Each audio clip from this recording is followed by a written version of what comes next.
Hello, everybody, and welcome.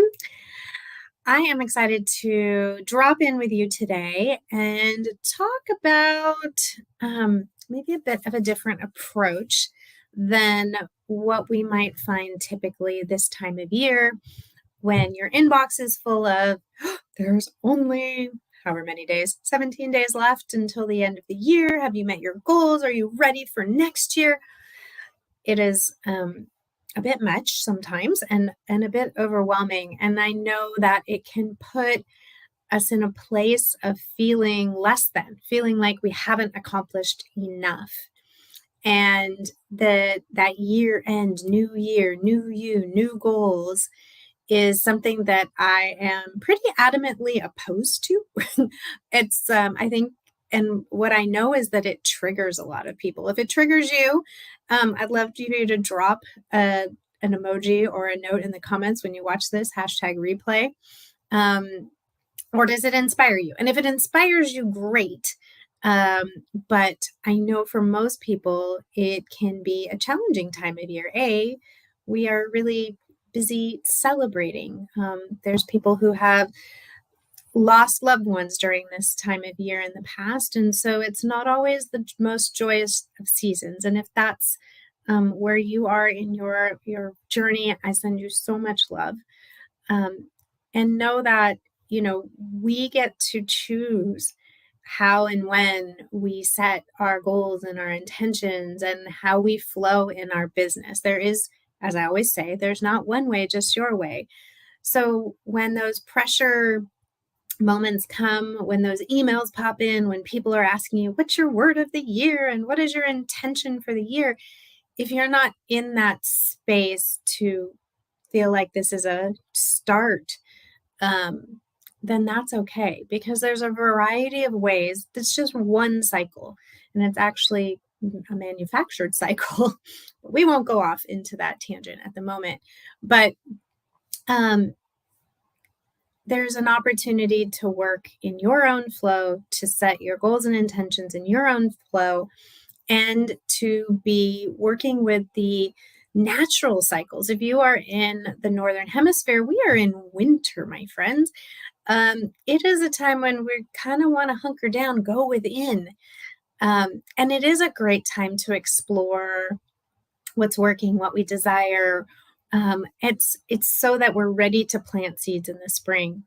I love that in astrology, the astrological year starts in the spring. Um, and I think that the journey, that cyclical journey, is really powerful. And so, if you're following that cycle, which I know many of you are here in the collective, then you're at a time when you get to see all that you have sown, the seeds that are ready to either be pulled or reharvested in the future. But we really get to dig into the soil and to know what we might want to plant again and what we might not want to. But it is a season, a cycle of this. It's not a once a year event. We have an opportunity to continually look at what's feeling good for us and what isn't, what's lighting us up and what isn't. And our cycle theme this right now for Sagittarius has been dreaming big. And when we step into that energy of that cycle, then as we land into Capricorn next week, we will be ready to look at the systems and structures to support those dreams. And we have had all this data up until now that tells us what it is that's feeling good, what it is that isn't feeling good. And so I just encourage you to be gentle with yourself if you're that person who feels like, oh, I haven't met all my goals from last year. I prefer to be able to drop in on a regular basis versus a one time a year thing. So that's why working with these cycles is so powerful. And there's multiple cycles that you can be working with in your life and in your business. These sun solar cycles that we look at here in the group are a really beautiful big picture spotlight view of what we're focused on currently.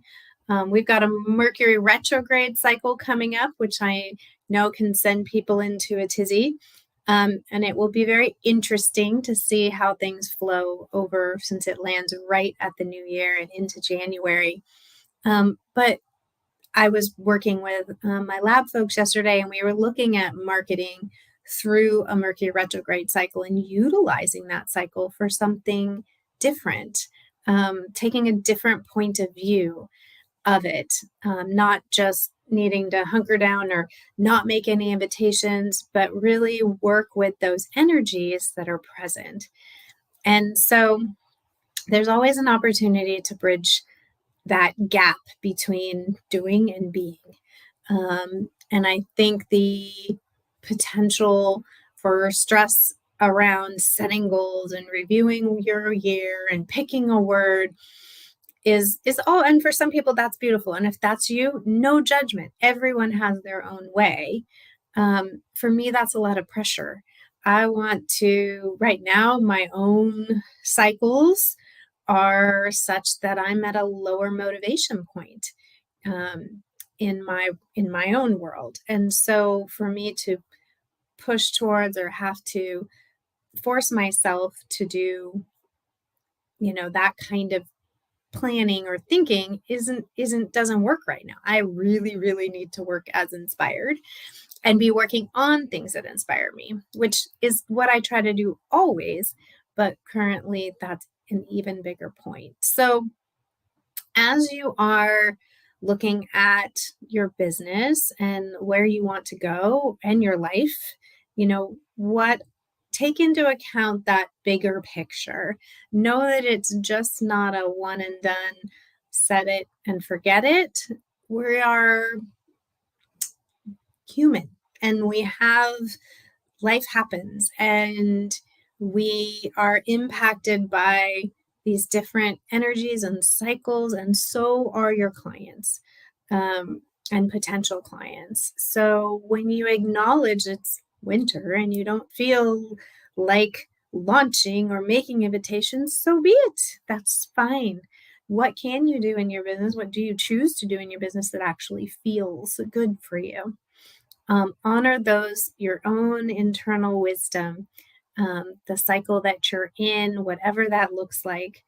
I've been seeing a lot of emails in my inbox talking about get motivated. Well, we're not exactly in a cycle where that is a big thing. That's why spring tends to be a little more uplifting and motivating, and we're ready to go. So for me to try to get myself motivated, I just want to honor where I'm at. I want you to honor where you're at.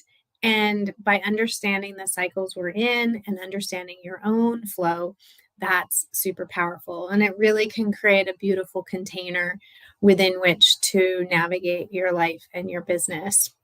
That Cosmos guidance system that I work with my clients is just that. It's a guidance system that really allows you to drop into your own inner wisdom and not just get sucked into a particular tactic or plan that doesn't allow for any flexibility. So I just want to invite you to be gentle with yourself during this season, to honor what you know, your own inner wisdom, your own inner guidance, and to work with these cycles. If you look back at your business, usually you'll find where those cycles are. If you are pushing and attempting to be productive when you don't feel productive, likely, and I lived this cycle, so I know, you can be productive for a while and then it's crash. And then you work your way back up, be productive, and then, you're sick. I was working with a client earlier this week, and she said she knew she had pushed. She was putting in 65, 70 hours a week, and it's just not sustainable. And so how can you work in a flow, be in a flow, get the support you need, have structures in place, which we'll talk more about as we move into Capricorn, that support you in making sure that you are inspired, you have the energy for all the things you want to do in life, not just your business. So I think that's where I want to land right now. So I'm going to leave it right there. Just with that invitation to get curious, as always, about what is and what isn't working for you, and to choose to opt out if you want to of those year-end goal setting sessions, the word of the year, whatever it is. Do you, what feels good to you? Explore your desires, your motivations, where your energy is, and honor that, because it is the best way to run a business that I know. And when you are in that energy and when we're flowing with these cycles, then our soul clients can find us. When we're down here feeling stressed and overwhelmed and we're pushing, we're not on the same frequency.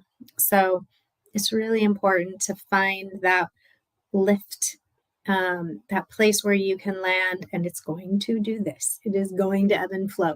It is meant to. If we follow the cycles, the bigger cycles of the zodiac, extroverted, introverted, we have lots that we can play with and honor the seasons within our life, our business, within the cosmos. So I hope that's helpful. And I will be checking in with you again next week as we shift the energy a bit. The energy shift into Capricorn. We've already got some of that energy. So I'll be talking about what that means and how you can work with the energy of that cycle in order to support you, your clients, and your business. If you've got any questions, drop them for me below. But remember, as always, all it takes is a little bit of heart power. I'll see you soon.